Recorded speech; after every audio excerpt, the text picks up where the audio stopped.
খেয়ে দেয়া, এবং এজন্য চীন ইরানকে সহযোগিতা করছে, এটিও আমেরিকা জানে।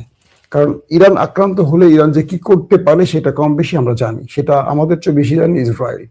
মোটামুটি নাস্তানুবোধ করে ছেড়ে দিয়েছে।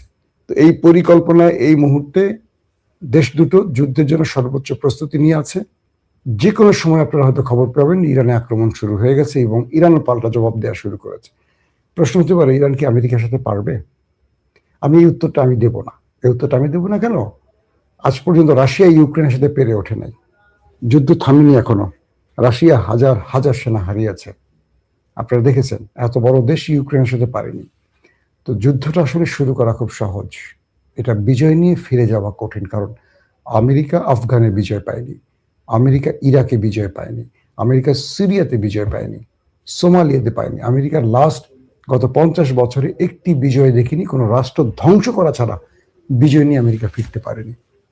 সো ইরানের মতো একটি দেশকে স্ট্রাইক চালিয়ে কিছু ক্ষতি করা ছাড়া কিছু করতে পারবে না। আর ইরানও বলেছে যে তারা আক্রান্ত হলে পাল্টা প্রতিশোধ তারা নেবেই, সেটা আমেরিকা হোক যে কেউ হোক। এখন আমেরিকা কি ইরানকে ভয় দেখিয়ে দমিয়ে রাখবে, নাকি সত্যিকার অর্থে ফুল ফ্রেম যুদ্ধে চলে যাবে? এটা যে কোনো সময় হয়তো আমাদের সামনে বাস্তবায়ন হয়ে যেতে পারে। কারণ বিশ্ব পরিস্থিতি বা ওয়ার্ল্ড অর্ডার যেদিকে আগাচ্ছে, তাতে করে মনে হচ্ছে আমরা মধ্যপ্রাচ্যে আরেকটা বড় যুদ্ধ দেখতে যাচ্ছি। আমরা যুদ্ধ চাই না, আবারও বলছি, যুদ্ধের বিপক্ষে আমরা শান্তির পক্ষে, কিন্তু পৃথিবী আবারও অশান্তির দিকে যাচ্ছে। সর্বোপরি সবার দোয়ার প্রয়োজন, কারণ ইরান আক্রান্ত হওয়ার পর তাদের টার্গেট হবে পাকিস্তান, তুরস্ক সহ আরো অনেক দেশ।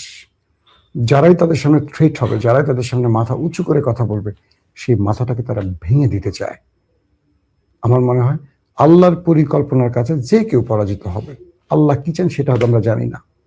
এই সময় মুসলিম বিশ্বকে ঐক্যবদ্ধ হতে হবে, দাঁড়াতে হবে তাদের ভাইদের পাশে। আরব রাষ্ট্রের উদ্দেশ্যে আমাদের বার্তা থাকবে একটি, ইরানে আক্রমণের আমেরিকাকে কেউ যেন অনুমতি না দেয়।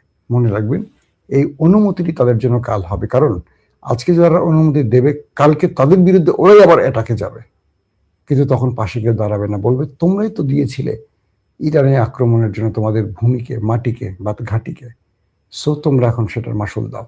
শত্রুরা আমাদেরকে এভাবেই সবার থেকে বিচ্ছিন্ন করে। এটা আমাদের জন্য একটা বড় শিক্ষা। দর্শক, আজকের মতো বিদায় নিচ্ছি। প্রত্যেকে ভালো থাকবেন। আল্লাহ হাফিজ।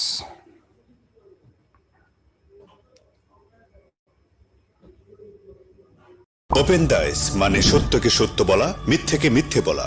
আমরা শোনা কথা নয়, চোখে যা দেখি তাই বলি।